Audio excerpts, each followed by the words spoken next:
नूरानी कायदे का सबक तख्ती नंबर 12 का सबक चल रहा था तशरीह वाला। बिस्मिल्लाहिर्रहमानिर्रहीम।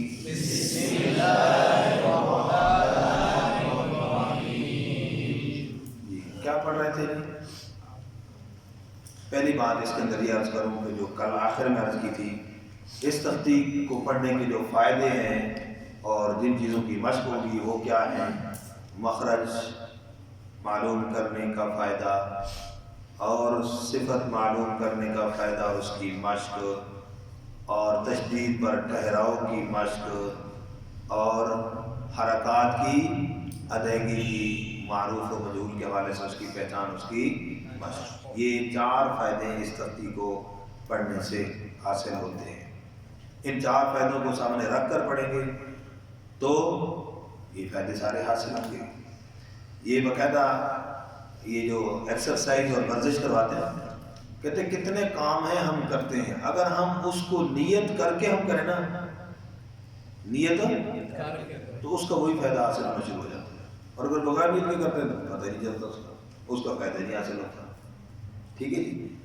इसी तरीके से जैसे सवाब का काम है, तो सवाब के काम में नियत करके भी, नेकी की नियत करके सवाब, तो उस पर उसको सवाब मिलेगा, है जी। एक आदमी इलाकाई रस्म समझ के उसको कर रहा है, सुन्नत समझ के कर ही नहीं, उसका लगा है। तो इसी तरह जब जो इन चीज़ों के फ़ायदे हासिल करने की नीयत से पढ़ेंगे और पढ़ाएंगे, इंशाल्लाह ये सारे फ़ायदे हासिल करेंगे इंशाल्लाह। अच्छा, ये 4 फ़ायदे हासिल होते हैं। और मैंने कुछ हुरूफ जो पढ़ाए थे अहम, और इसको तरीका बताया था कि ज़बर के साथ भी इस तख्ती को पढ़ना, ज़ेर के साथ भी तख्ती को पढ़ना मुकम्मल आखिर तक, और पेश के साथ भी पढ़ना शुरू से लेकर अब आम कायदों में तकरीबन जीम तक इसकी मशक है। तो बाकी इस तख्ती के अंदर जो हुरूफ हैं, रा को बच्चा कैसे पढ़ेगा, तो ज़ाहिर है वो फिर औज़ बिल्लाह से पढ़ेगा, तो क्या है मिनश्शैतानिर्रजीम। अब वो क्यों भाई, इस तख्ती के अंदर रा की मशक नहीं की बच्चे ने। तवज्जो फरमाइए, अब उन हुरूफ को खास तौर पर पढ़ने लगे। जैसे अब दाल और दाल है जी, अल्लाह अल्लाह अर्री अर्री अर्रू अर्रू जी। उसके बाद रा, अहम हुरूफ ज़ेर के साथ पढ़ रहा हूँ जी, अब हिजा करते वक्त भी ईर में रा बारीक, क्योंकि रा के साथ हमजे को जो मिला रहे हैं ना, ज़ेर की हरकत को साकिन होने की हैसियत से नहीं बल्कि मुशद्दद होने की हैसियत से मिला रहे हैं।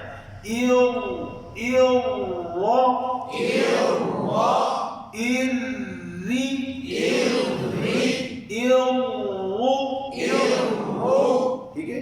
अब जैसे हम पढ़ते हैं शर्री शर्री, अब यहाँ रा की साकिन होने का एतबार वरना पढ़ेंगे शौर, फिर करेंगे री, ऐसे नहीं, समझ आएगा। इसी तरह लौद या स्वाद,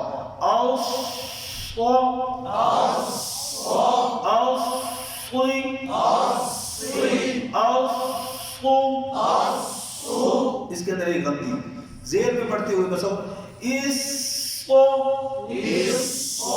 ये गलती है। क्या गलती है?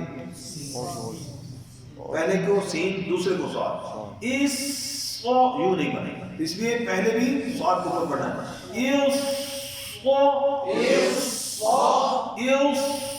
और यहाँ भी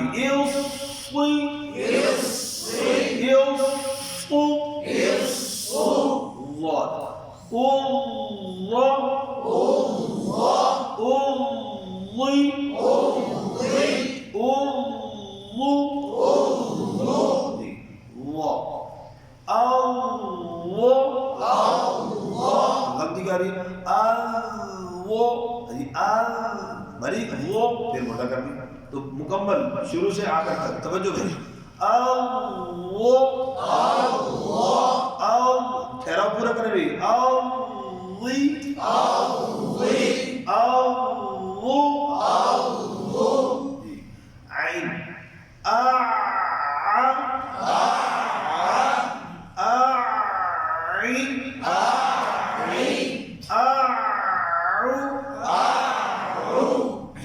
پیش کا خاص طور. اب دیکھیں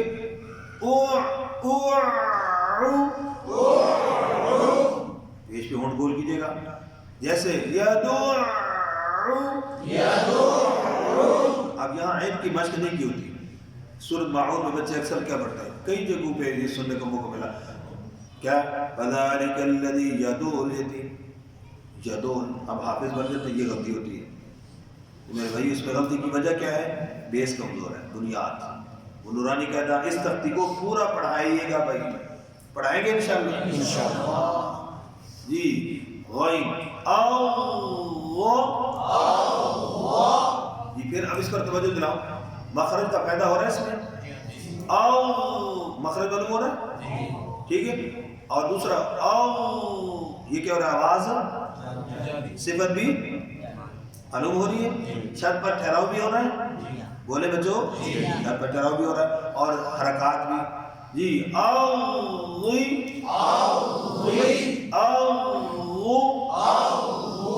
ٹھیک ہو گیا. اور میم اور نون پر کیا ہوگا؟ غنہ. اور زیادہ لمبا کریں گے، جیسے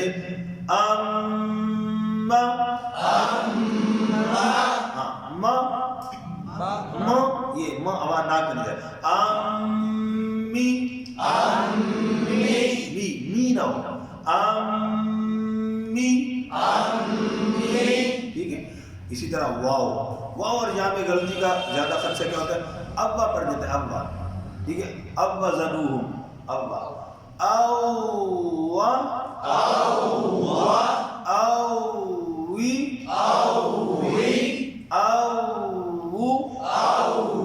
اسی طرح یہاں پر بڑی توجہ کی ضرورت ہے.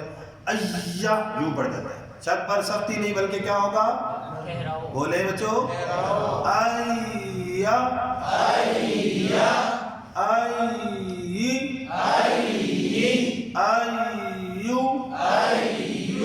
الحمدللہ مکمل ہوگی. اب آپ نے تینوں حرکات کے ساتھ، زبر کے ساتھ مکمل یا تک پڑھنی ہے، پھر زیر کے ساتھ مکمل یا تک پڑھنی ہے، پھر پیش کے ساتھ مکمل یا تک پڑھنی ہے.